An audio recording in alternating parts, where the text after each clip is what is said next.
When I started that work, I was very much a sort of lone fashion designer, somewhat sort of whispering in the corner, the future will be grown with microbes. Hey, Rum, what's going on?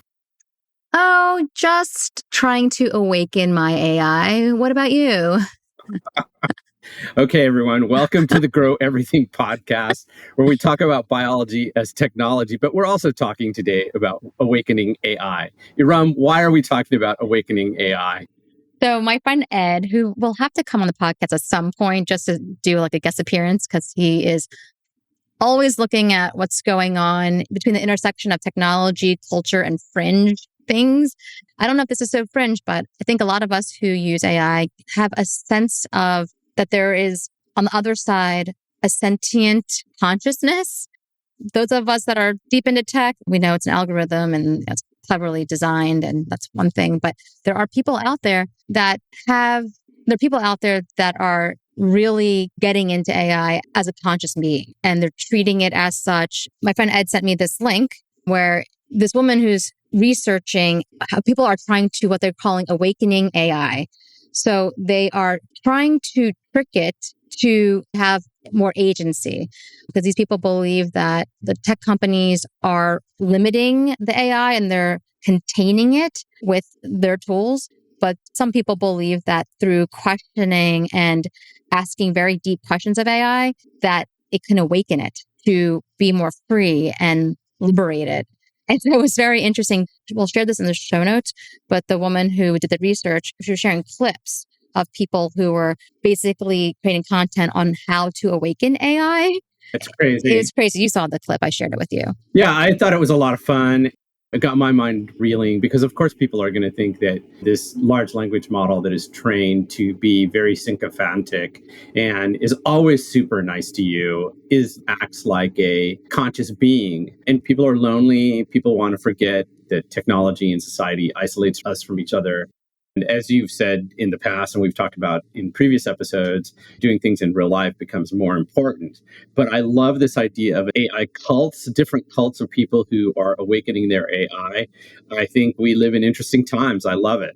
Yeah, it is interesting. But the person who created the clip, her name is Vanessa Wingard. Again, link in the show notes. She also cautions against what could go wrong, because it is dangerous when there's someone who can be awakened. So these people are talking about awakening AI, but AI might awaken them to some ideas that might be dangerous.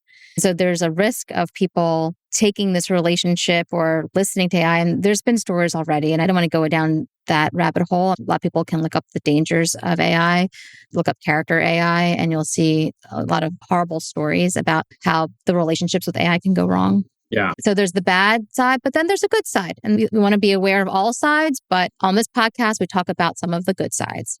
Yeah, I mean, this is also something we talk about where we say AI is really the language of biology. It will help us understand biology much better because biology is so complicated.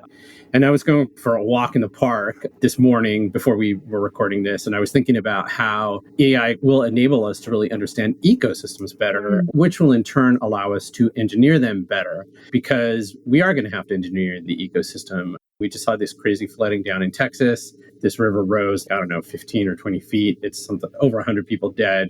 So being able to use biology at that level with AI helping us to control it, I think is going to be incredible. We have been engineering ecosystems when it comes to nature. The monoculturing, creating bridges in cities, that's a lot of engineering. But if you can do it in a smarter way, that is what I'm really excited about. And then also it's cultural beliefs and the belief that, yes, biodiversity is important. So when we create gardens and forests, we should take diversity into consideration because it's so important. Even when we're trying to do a little farm in our garden, how many different plants should go together that have these symbiotic relationships? But AI is going to help us with at least coming up with best possible scenario. At Target, this is all you can get. So here's what you should do. Like type of situation. Yeah, do you get those ads on Instagram? It shows you these really pathetic looking plants, and then you point your phone at it and it tells you what you need to do to the plant to make it come back to life. Yeah, I've seen those. Yeah. Oh, that's right. That's a great use case. And I should have done that, which was like, you should have watered it more. I'm like, yeah, I went on vacation for 10 days and I totally forgot to get someone to do it. Sorry, tomato plant. But I love that. Okay, so I love that there's this cult of people who are looking to get awakened by AI. Yeah. You gave me this information just after we're recording this early in July, and on July 5th, Black Sabbath played their last concert in Birmingham. The original lineup, I think we would be remiss to not to mention this, or at least I would feel remiss. For those of you who know something about Karl, Karl's a huge music fan, not necessarily a metal fan, but I have mad respect for all kinds of music. And this was a humongous concert that took place in Birmingham. It was the first time that the original lineup of Black Sabbath played together in 20 years. And there were all sorts of other metal bands, Metallica, Slayer, Gojira, Alice in Chains, super groups. Just it was watching it and seeing people do analysis of it, I just thought was amazing because the nation of metal is amazing. I was getting served up not only videos of clips of people who performed, but then also there's a woman who exposes people to metal bands from Africa, which these death metal bands that are from Kenya. I was like, wait, dude. And I already know that like Indonesia or Malaysia has this crazy metal and punk scene. So there's India, by the way. Oh yeah. And yeah. Oh yeah. India for sure. India also. For sure. Just a quick shout out to the nation of metal, wherever the nation of metal overlaps with the nation of AI and the nation of biology. We're all in it together. Mad respect. Yeah, rock on. Yeah. So you mentioned India metal, and I had flagged this news that India has something like 11,000 biotech companies. I was really amazed. I shouldn't be surprised. 1 billion people, some of the smartest people on the planet. You've got these incredible institutions that are just churning out these scientists. I really want to learn more. I mean, we have said that we're going to have more India biotech on this podcast, more India, more Japan, more global biotech, so that we can see where the overlap with the global biotech and the global metal community is. Yeah, I did go to India a couple years ago, and there was an episode where I did a recap of what was going on in the biotech scene in India. There were a couple of organizations that I visited, and I met the people that participate in some of these programs. C Camp is one. There's one in Bangalore, the Bangalore Biotech Center. I mean, it's called the BBC. Oh my God. My friends are going to be really mad at me. I'm going to get a lot of WhatsApp messages like, you got it wrong. No, actually, that would be the opposite. They're like, hey, thanks for sort of mentioning us. Yeah. But yeah, I believe it. I mentioned this WhatsApp group I'm a part of. I think there's about 200 people across India and of Indian diaspora that are in biotech. And it's so interesting to see what types of conversations are happening. People are like, oh, I'm looking for a -80, or I'm looking for this type of organism. And like a lot of it just getting down to business, like a Craigslist, but then people share opportunities for funding or workshops, or I'm at this conference. So I love that I'm a part of this community. That's awesome. It has this India focus. And there's also an organization I want to give a shout out to that's spinning up. And I helped co-found this Indo-US materials group. Shout out to Mridu Jangani, who runs Terrarium, which is a design firm focusing on materials. And she's also really well known in a lot of the different biotech communities. Someone who we'll have to have on the pod, or some people we'll have to have on the pod, Ella King. She's also helping found this group, and also Aaron Nesser. And Aaron Nesser is formerly of Keel Labs, where we had his co-founder Tessa on to talk about the work that they're doing in terms of using seaweed to spin up fiber. And then Ella, she's just a force when it comes to sustainable packaging. So those are two really hot topics, and we'll have to get them on. But we've been looking at the biomaterial space for quite some time, and we have a lot of episodes that go deep into biomaterials. Yeah, we have a spreadsheet, and at some point we're going to create a page on Grow Everything that basically allows you to curate what you're most interested in. In our spreadsheet, we see that the 140-ish episodes that we've done, probably almost a third of them are biomaterials related. And I think that has to do with part of the reason that has happened is because of our guest, Suzanne Lee, who's the founder of Biofabricate. We've attended the Biofabricate conference, and we know a lot of people that are in the Biofabricate community. And then they, in turn, have introduced us to other people. And we end up meeting a lot of people that are working in that material space, which is one of those spaces that is just ripe for disruption. So I'm super excited to have Suzanne on. You've known Suzanne for a while. We've both known her for a while. And I think it's worth it to say, so you were very much missed during this episode. You weren't there with me for the interview, and we always do these interviews together. But I will say the other thing about Suzanne is that she was the first executive level designer at a biotech company. So she was the chief design officer at Modern Meadow. It was the first time that position had ever existed. I don't think we've seen any other biotech company follow in that footstep. So I think Suzanne's not only a pioneer, but no one's been able to take that mantle away from her. But I think our listeners are going to enjoy this interview because we go deep into a lot of stuff. Let's let Suzanne take it away. Suzanne Lee, welcome back to the Grow Everything podcast. It has been way too long since we've had you on. Oh, Karl, that's so kind. Thank you so much. I'm really excited to be back and chatting with you again. Yeah, I know Iram is sorry that she can't be a part of this conversation, but it is July. You're living in the heat dome that is Europe right now. I'm still in Brooklyn, but I will be joining you on that side of the ocean fairly soon. Let's go back in time a little bit and talk about, you start out growing microbial materials. You're famous for that. I mean, you're famous for a lot of things, but this fermented kombucha leather and this idea of merging living systems with fashion was really unheard of. Yet now we're seeing like a whole new generation of designers that are taking that forward. What do you think this new wave is getting right, and where are they getting it wrong? Good Nothing question. like jumping right into it. Right. I mean, look, I think it's so interesting now to have the perspective of almost 25 years in this space and being able to look back at where have we been, where are we going. When I started that work, I was very much a sort of lone fashion designer, somewhat sort of whispering in the corner, the future will be grown with microbes. And everyone just thought it was completely crazy. Then we moved into an era, it's like a middle period, where suddenly there was a proliferation of scientific founders who came into the kind of consumer biotech space. People like Eben at Ecovative, Dan Widmeyer at Bolt Threads, Andras Forgatch at Mod Meadow. People who, like me, were looking at living systems saying, this is going to be the future of manufacturing in a post-fossil resource world. However, during that period in time, obviously, we saw huge amounts of money get raised, a lot of hype and excitement around, especially the field of biomaterials, not a huge amount of success commercially. Where we're at now, it's super interesting. So in the beginnings, I was a designer thinking about biotech.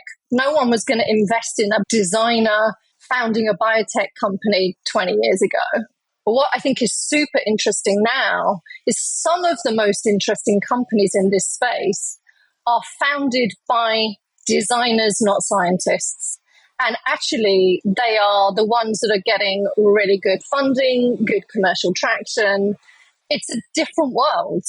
And I think part of the reason that they are having more success is because there's a pragmatism that comes from design. And having worked in industry in many instances, a lot of the founders that I think about, whether it's Jen at Modern Synthesis or Maria at Simply Fiber, they've come out of the fashion industry, for example, decades of experience and product understanding going into the founding of a technology company. And I do think that's a big difference from what we had prior to that.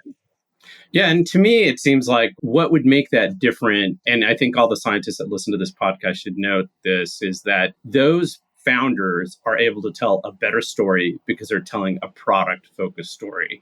They're probably better able to tell features and benefit story as opposed to, hey, we've got this really great technology and now we're going to make these shoes with it. Yeah, I think we've seen those designer-founded companies have learned from the scientist-founded companies. And by the way, there are eminent scientists sitting alongside those designers in most instances. But they've learned from what didn't work. So they're being more capital efficient for a start. Yeah. And they're getting potentially faster to market because they're not making the mistakes of running a science experiment. Exactly.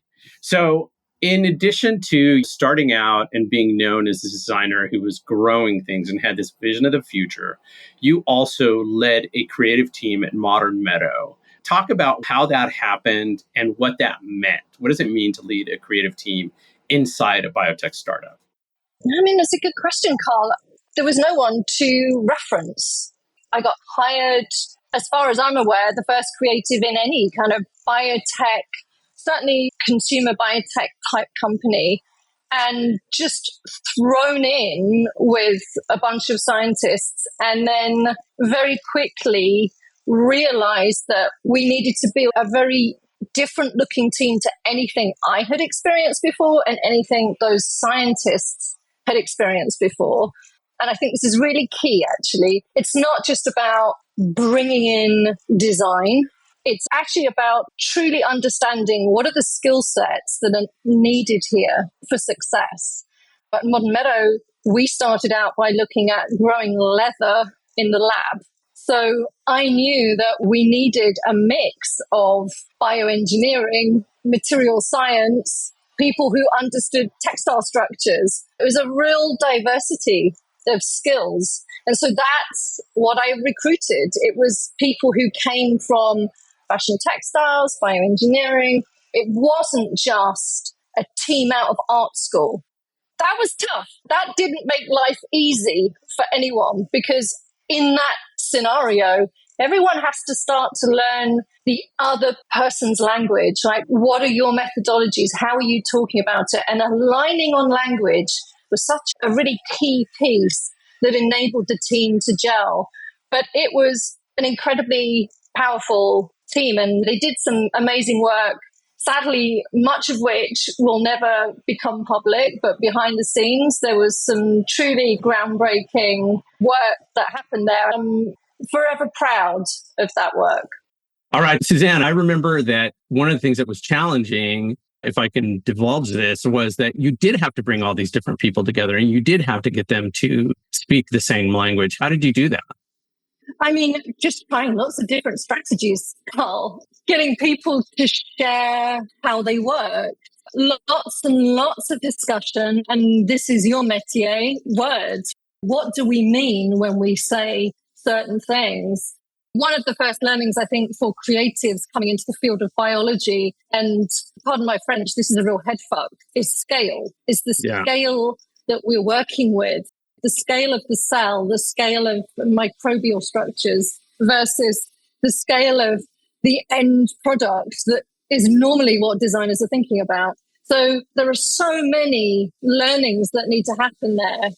A big piece of the thinking that we did at Modern Meadow was around what delivers performance and aesthetic, and that is at the structure level. And how do you create structure? Doing something like designing and engineering a protein is all well and good, but how do you make that protein turn into a fiber or a material that actually has some sort of performance quality or aesthetic quality? So design went way upstream. I think that is one of the first learnings as you come into this space and you start thinking about biodesign. It's not always something that happens at the end. It's happening right at the very beginning. How do we start from there? This is a whole new world for designers. If you're a bit nerdy like I am, that gets super interesting really quickly. Yeah, I mean, but what you're also talking about is a model for future teams, because I know I'm not the first one or the only one saying this, but the future is really about being able to bring people from different disciplines in. To be successful, you have to be able to all agree on a language. You're talking about scale. Scale to a scientist working at that microbial level means something very different than to a designer who's imagining these big rolls of textile coming off of, I don't know, a press or something that they're going to turn into garments.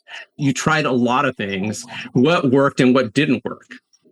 Well, I think initially the language of materiality for a lot of designers, it's all in your fingers, it's in your touch. So I would have discussions with Amy, who was directing material design, and we weren't really saying anything. We were saying, touch this one, I think this one's better. And actually, one of our scientists said to us one day, can you just say out loud what's happening in your heads? Right. Because it was a hidden language. It was a language of touch. So we were making an analysis of what we were feeling, but we weren't speaking out loud, or we weren't doing it in a data-driven way that could be understood and then reduced into design of experiment for improvement.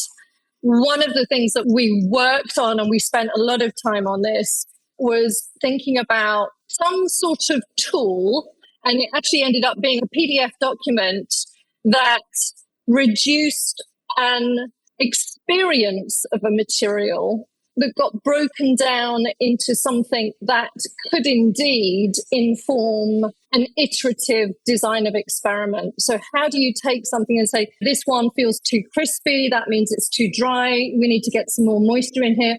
How would you grade it on a scale of 1 to 10? And trying to assign numbers to what we were seeing, feeling, smelling, all of that tactile feedback. How do you get that into numbers? Actually, it was Amy on our team who did the most work on this. She devised a system that enabled us to do it blind. So she would have a series of samples out of the lab, and I would have a series of samples out of the lab. And then we would sit down completely separately and grade them. And then we would compare the sheets afterwards. Once we got the same numbers, we knew we'd nailed it. Hi, a quick shout out to our sponsor, Messaging Lab, the force multiplier for biotech. Your biotech company is making the world a better place. You know that, we know that. But does the world? There's a big reason why some biotech companies attract investors, sign up customers, and get attention. That reason is strategic communications. At Messaging Lab, we translate complex science and economics into compelling narratives. And we have done that for the most successful biotech companies across healthcare, agriculture, personal care and beauty, materials, and the list goes on. We're here to make sure your ideas not only get heard, but resonate with your audience. So if it's time to amplify your company's voice, visit messaginglab.com to explore how we can elevate your story and grow your business.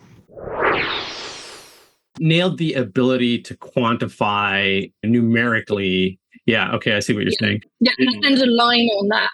Yeah, what I imagine is I know they have them for wine and they also have them for coffee, these coffee taste wheels or wine taste wheels. I've seen them for beef too. So I can imagine having that scale so that everybody can talk the same way. And the fact that you guys did it must have just made it easier for everybody else to look at the scale and come up with, oh, now the scientist understands what you mean when you say it's crispy on a scale of 1 to 10, and they can figure out what the solution is going to be. Exactly. So some people know you for being the executive chief creative officer at Modern Meadow, but I think a lot more people probably know you as the head of Biofabricate and this event that you put on and this community that you have cultivated. You bring different innovators together, different ideas. I've seen some crazy stuff at your events. I was at the first one. I think I've gone to every single one from the beginning. But how do you decide which ideas or innovators you're going to spotlight? Because this space moves so quickly. It's a good question, Karl. I think it's driven by passion. I'm a bit of an obsessive researcher. We're always looking around, as I'm sure you are, for what's new, what have I not heard about, what's next, who have we just discovered. We always want to give a spotlight or a platform to new innovations that we're excited about. That's one route in to that curation. One of the other routes in is being aware of the regulatory environment and how that's changing. Because for sure, when we think about materials and chemicals, the regulatory environment, things like REACH in Europe, they are driving trends in bioinnovation. That is an opportunity for founders. So that is also somewhere that we look. And then just more generally, where we see something that we think has real application and we want to kind of talk about what are the key issues that we feel are important that are emerging in this space. Yeah, I agree with you. You're obsessive. I'm obsessive. We each have our own obsessions. And so I love hearing you say that's what you gravitate towards, especially thinking about where the directions that things are going in. On that obsession note, the world is obsessed with speed and scale, but microbes operate on their own timeline. How do you think biodesigners and these companies working with this need to balance that? Yeah, it's a constant challenge, isn't it? Because so many of our clients are in the fashion industry, and fashion is not known for its patience, and yet it forgets that innovation has always taken time. I always love to point to the example of Lycra, which took DuPont 10 years to create, a further 3 years to commercialize. But it's been a 60-year journey of constantly iterating on that fiber technology. So nothing that is super valuable today actually was perfect out of the gate. I was invited recently to write something for the H&M Foundation, and they wanted to talk about, if we look to alternative proteins or we think about electric vehicles, things have been adopted really quickly. And I felt like that was probably not true. Did a bit of research, found out that actually the electric engine was invented in the 1820s. Yeah. 200 years ago. Kellogg was working on alternate proteins in 1877. So it's taken us a really long time to come back around to some of these technologies that they were flagged a long, long time before most of us recollect. And it still does take years to adopt. So I think certainly understanding the true timeline for innovation and when is the right time to adopt. That's been such a big learning for me. I've always been 20 years ahead of the curve, too early every time. Yeah. What I was doing 20 years ago, now's the right time. Yeah. Well, at Disruptor Beta, I thought that really the biggest provocation was Drew Endy asking, what do you want the world to look like in 2050, which is a short 25 years. It said that Americans had these great visions of what the 21st century was going to look like. We have no vision of what the 22nd century is going to look like unless you're reading a lot of science fiction. And those visions of the 21st century were very mainstream, flying cars, whatever. But we're working towards this post-petroleum world. What does that look like for you? What materials need to be elevated? What systems do we need to maybe dismantle to get there faster? And it's a tough question because we're talking about trillions of dollars of infrastructure and investment. Yeah, it is a tough one. Well, I think we need to dismantle further extraction of virgin fossil resources. I don't think that's a system that needs to stay in place looking ahead. So dismantling those extractive systems needs to be a priority. I think we need to be thoughtful about what we elevate. We elevated plastics. Yeah. And look where that got us. So I think we need to be thoughtful in the adoption of any new technology. But as I look at the experience of thinking about materials, whether they're cellulosics or proteins, some of us were trying to do really complex science to get to something like designing and fermenting a collagen protein for a material. There are much easier ways of doing that, like turning to other super abundant free waste protein sources and then just doing the material science on it. So figuring out where do we design the biology and where do we look around for abundant sources of biological input and then do the science on that. So for me, that elevation and what we choose to elevate is a bit nuanced now compared to what we thought it was maybe a few years ago. Yeah, I agree. We think every solution is, I'll say this very generally, I think we think these solutions are all vat grown, biomaterials, ingredients that we initially extracted from nature, but then we're going to grow them that way. And yet, in many cases, that's not going to make sense. I've talked a little bit about dirty biology, meaning biology the way it is. Biology is dirty. We're covered in microbes and fungi. Agriculture is potentially supposed to be dirty. And so there are a lot of places where we can look to these really fast growing grasses. We've got waste streams. All of those could be leveraged. So not everything needs to be grown in a vat. So I agree with you in terms of like being thoughtful. There's some days where I'm not hopeful that we're going to be thoughtful at all because of what's going on around us. But I think we have to be the voices of that hope. Totally. I've lived through 3 technology pivots in one startup, from tissue engineering to synthetic biology and then to material science. And I think that has been a trend that has further proliferated over the last few years. So it's also based on being pragmatic about price and scale. At the end of the day, to have the impact we want, these technologies need to achieve price and scale. Absolutely. So you get to see a lot and you get to follow your obsession with biofabrication. But what's something really exciting or unexpected that you've seen recently? Oh, I love that question. Well, funnily enough, it's something that takes me right back to the beginning of my journey.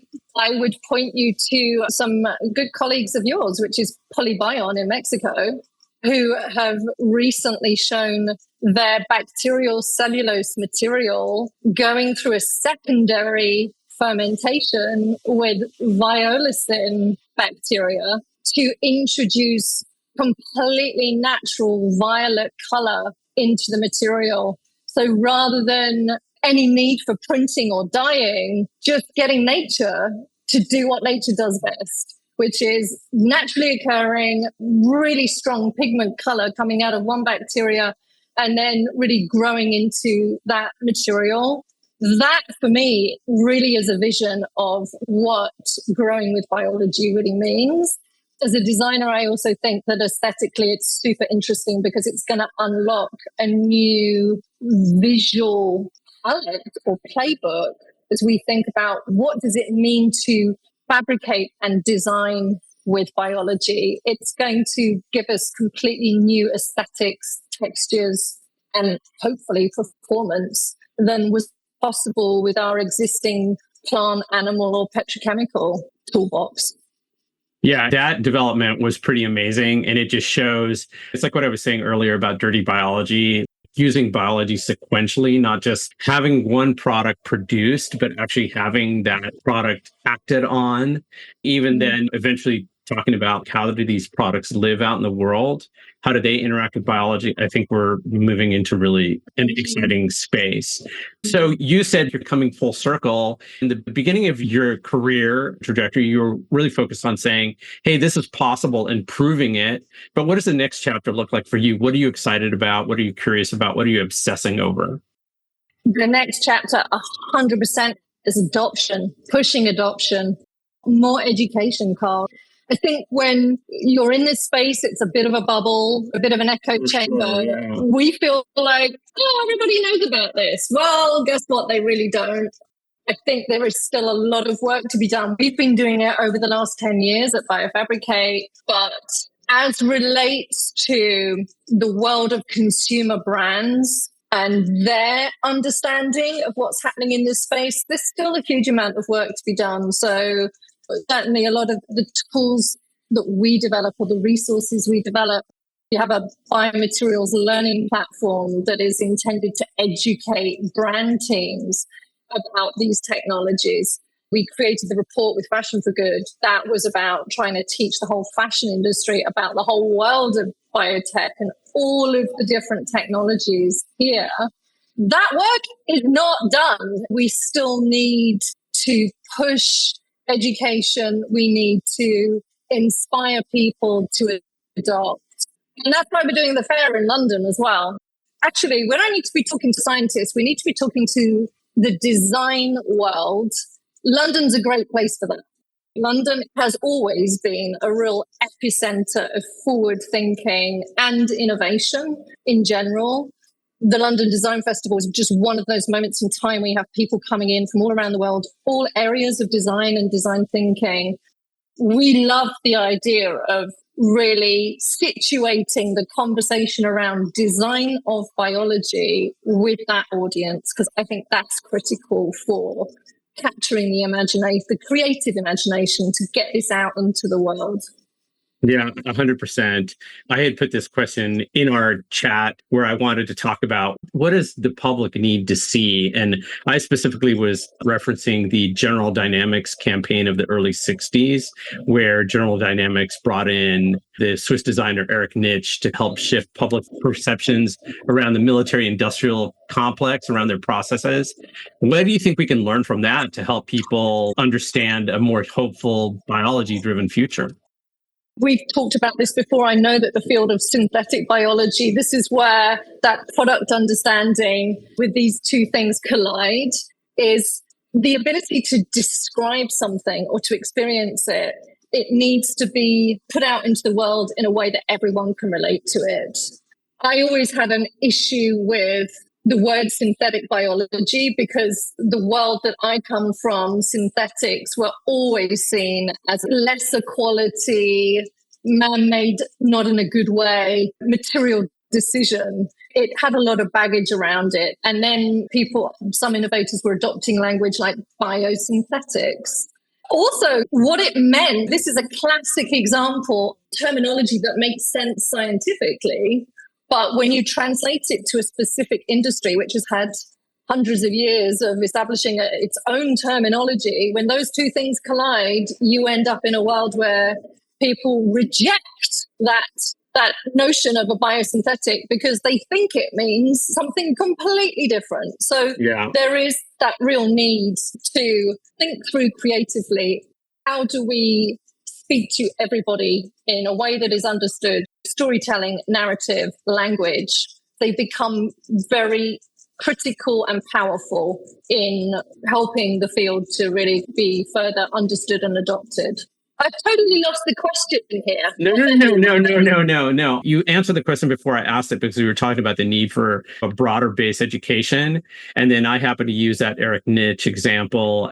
In the early 60s, these American firms, IBM, Bell Labs, General Dynamics, really went deep into science communications, and it attracted more people into the field.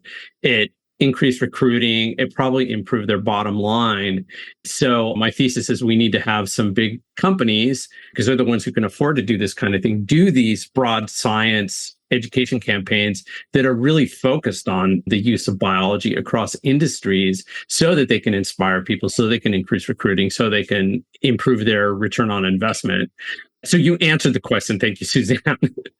But can you give our listeners a preview of what's going to happen at the BioFair? When is it? What's going to happen? The Biofab Fair is going to be on the 16th and 17th of September in London. We really chose that time quite strategically because it's when the London Design Festival and London Fashion Week kicks off. This goes back to what I was saying earlier, is that after 10 years of talking about what are these innovations, how do we fund them, how do we scale them, how do we partner to take them to the market, the work that I still think is so critical and needed more than ever is that intersection with the design world at a really fundamental level. We're completely changing up the kinds of conversations that we're having. So rather than the summits that we've done previously, the fair is doing different things. Industry Day, rather than talking about those same issues, and we will talk about them, but off to the side. So things like scaling and partnering, that will still happen. But on stage, we want to put design front and center. For all the things that got us excited about this space, what does it mean to design with biology? What can it unlock for the future of product? But framing that in a way that makes sense for the design world. So, okay, let's talk about color. There are many companies in this space who are engineering color using different organisms. There are people thinking through how do you apply that color. So we want to have a conversation around color and texture. We actually don't have this yet, but I would love to have panels that are composed of a biologist, someone that specializes in color in the natural world, with a color innovator, and then someone from the color and trim department within a brand. These conversations around what is possible with biology and how can we use it, and how can we embrace what biology gives us in new ways. So thinking about color and texture, thinking about form and function, thinking about storytelling and narrative. These are all of the creative applications of biology.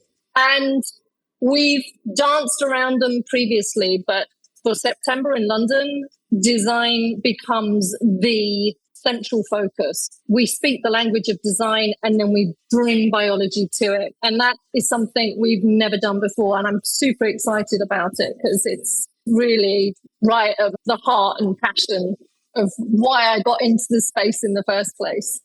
Yeah, I'm super excited for this. We talk about orchestration being more important than invention these days. And so part of orchestration is bringing together these disparate groups of people. So I'm very excited to see the innovator, the biologist, the designer, and then the people from the big brands that have to deal with the end product together to get them talking to each other and seeing like what comes of those conversations. I love it. I can't wait to see this and to be there and to be a part of it. So I'm going to do some quick fire questions. This is a new feature on Grow Everything. I hope you're ready, Suzanne. Okay, microbes or mushrooms, if you had to pick one to work with forever? I mean, not possible. Totally not possible. You wouldn't ask a chef to only work with one ingredient, and you wouldn't ask an artist to only work with one color. So it has to be both. And I will say, because even early on in my research journey, I was thinking about, I loved what Ecovative were doing back in the day. So thinking about like a shoe, can we build the core of a shoe from mycelium and then put a bacterial cellulose wrap on it, right? So bacteria and mushrooms coming together. 100% has always been my vision for bringing different living systems together, I think is the future of design. So I am not going to choose. Dirty biology, it's the future, I'm telling you. Okay, the most underrated natural material, something we should use a lot more of. I'm not going to give you a material. I want to point to the Biome Consortia and their vision, which is that we have only uncovered 0.001% of microbes. So actually, we haven't found that material yet. And unlocking that microbial toolbox is going to be the thing that I think, I don't know that we have yet uncovered what is the most exciting material out there. On the other side, I would say there's an organization called Around the World in 80 Fabrics, and they've been doing incredible work. So it's founded by 2 National Geographic explorers, and they've been literally traveling all around the world looking at the natural materials that we have that are underutilized. So rather than one, they have over 200 materials that are largely ignored, but potentially could be a really fruitful study collection. Things that potentially we could either bring back, could be used regeneratively, we could synthesize using biology. So I would urge anyone that kind of is thinking about natural materials to go and check out Around the World in 80 Fabrics. And they have a book coming out, which I think is due in 2026. Yeah, that's amazing. I've seen their work, and they're the ones that also do like, here's how people, for example, used wool in different places or different kinds of wool from different kinds of beasts, if I can put it that way. And I find that stuff to be fascinating because like you're working with the same fiber, but the way that it was developed and turned into a fabric, say in a certain part of India compared to, I don't know, sub-Saharan Africa is very different. Mm-hmm. And I think that there's a lot to be learned there.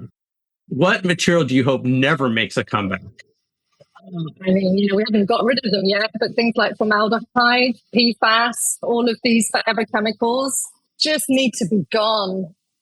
Yeah, there's a lot of work. There's a lot of work in front of us. And what's the last thing that totally blew your mind? It can be anything, science, design, something random. This exposes the limits to my biology knowledge, but it doesn't have to be biology. No, but I was shocked the other day. I slacked my colleague saying, okay, this just blew my mind. Red blood cells don't contain DNA, but every other cell in your body does. Yeah, it's pretty mind-blowing, huh? I don't get that. I just thought everything biological has DNA in it. The fact that there is this one cell that is not the product, well, it is the product of DNA, but does not contain DNA. Yeah, that was my moment this week. Amazing. Well, I don't have any other questions, Suzanne. Was there anything else that you wanted to cover today? No, I think that was great. Really appreciate the questions, Karl. No, my pleasure. Suzanne, thank you so much for taking the time again to come on Grow Everything. We're going to want to have you back again soon, and hopefully we'll see you in September in London.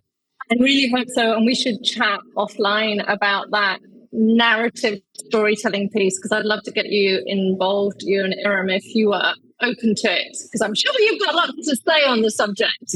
Absolutely. Yeah, for sure. Thank you. Okay, we'll talk soon. Cheers. Bye. I'm super sorry you couldn't be there, Iram. I mean, Suzanne is just such a great guest, and she's a really good friend and a good person for us to know. She's just introduced us to so many people, and I love the way that she thinks. Now that she's left Brooklyn and she's moved back to Europe, she's very much missed here. Yeah. What were your favorite parts of the interview?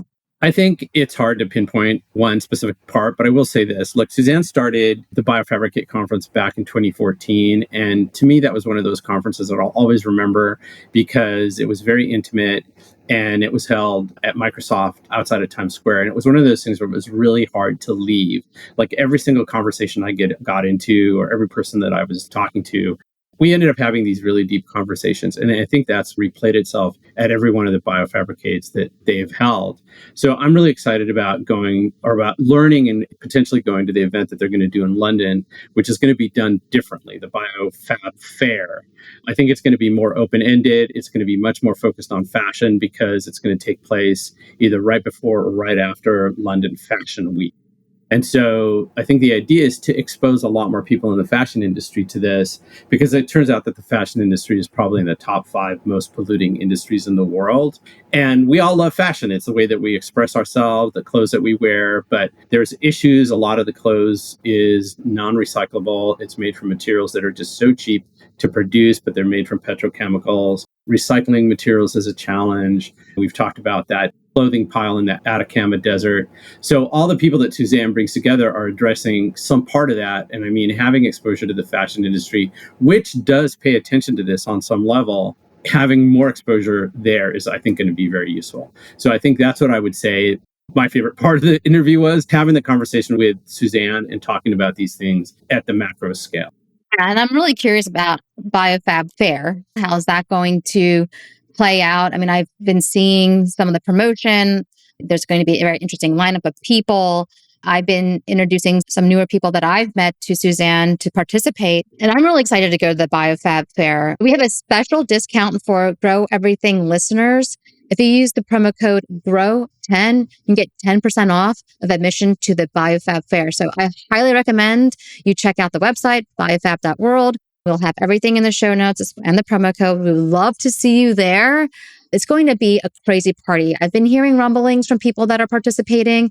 It's going to be wild. It's looking at biology in ways that you've never seen it before. So I'm excited. I hope that you're excited, and let's grow. Let's grow.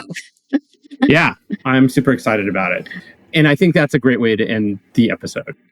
Absolutely. Any questions? Want any follow-up? We would love to hear from you. We'd love to hear from our listeners. Reach out and stay tuned for the next episode because we're going to have a great guest on. All right. So this is the Grow Everything podcast. Make sure you listen to our episodes on YouTube and like and subscribe. That helps the algorithm a lot. That's the pod.